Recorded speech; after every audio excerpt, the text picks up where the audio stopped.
Welcome to the 5-Minute History Podcast, where every week we tell you interesting things from history in about 5 minutes.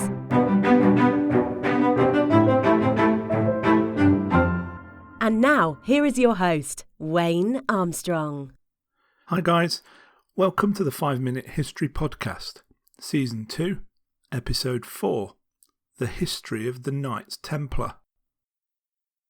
The Knights Templar was one of the most renowned military organisations of early modern times, credited with inventing a modern system of banking and gaining a near immeasurable level of wealth as a result. The organisation has also been romanticised in popular culture, with novels such as Dan Brown's Da Vinci Code making reference to them, whereas video games such as the Assassin's Creed and Broken Sword series brought them into the digital realm. Following the First Crusade in 1099, the city of Jerusalem was recaptured by the Christians and became a land of pilgrimage, with many who believed in the Christian faith also believing that the area was the Holy Land. With these pilgrimages came the danger of assault, robbery and murder by bands of outlaws and highwaymen. Hundreds, perhaps even thousands of pilgrims were killed during those early years, necessitating the creation of an opposition force that could help to protect people as they made their journey. In 1120, the French king Hugh de Payenne conceived of the idea to create a monastic order with a duty to protect those making a pilgrimage to the Holy City.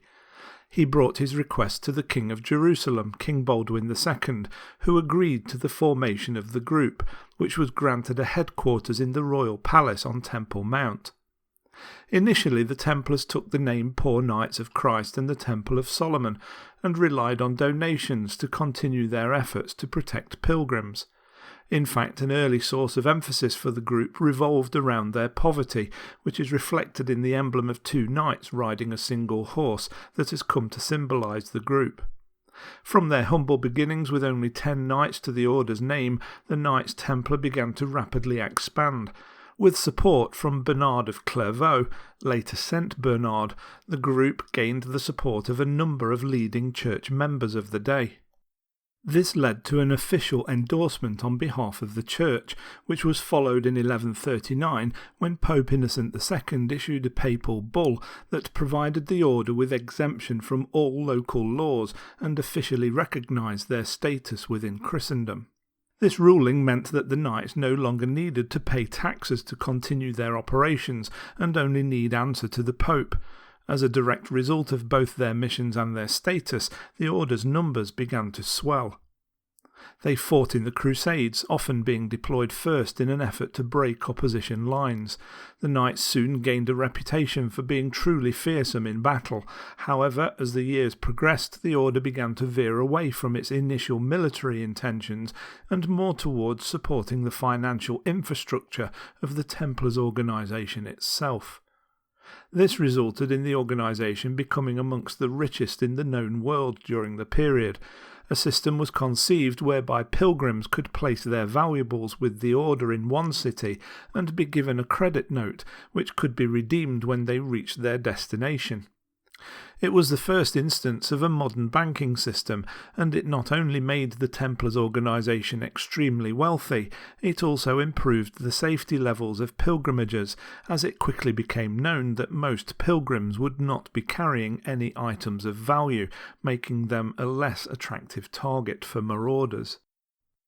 Though individual members were still sworn to a vow of poverty, the Knights Templars as an organisation continued to grow in wealth through donations and business dealings.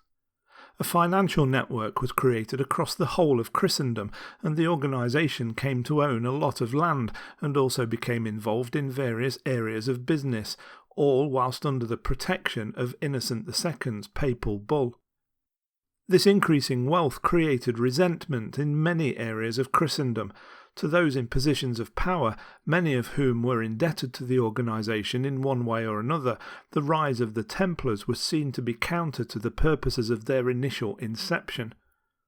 This was combined with a turning of the tides in the constant battles between Christians and Muslims, as leaders such as Saladin helped Muslim forces to regain much of the land that had been previously lost. the Templars proved increasingly ineffectual in the face of superior tactics and numbers, and Christendom's last foothold in the Holy Land was lost in the early 1300s.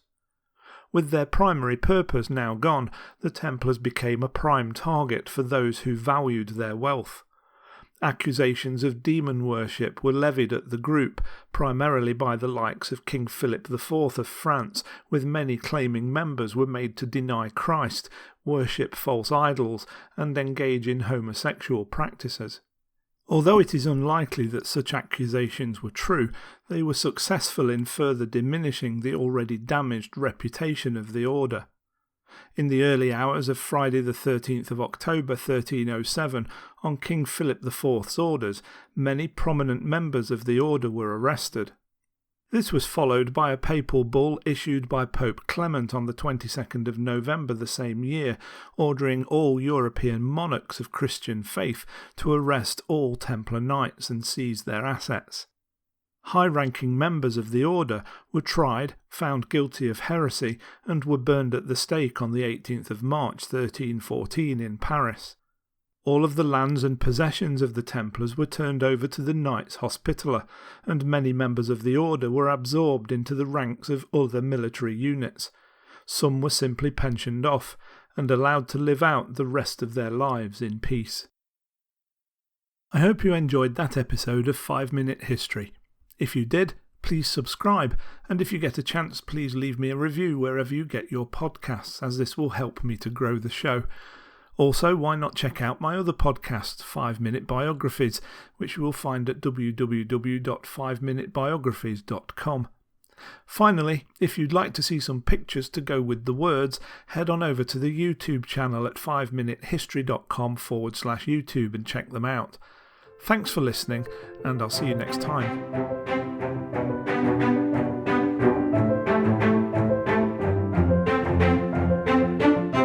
Thanks for listening to the 5 Minute History podcast at www.5minutehistory.com.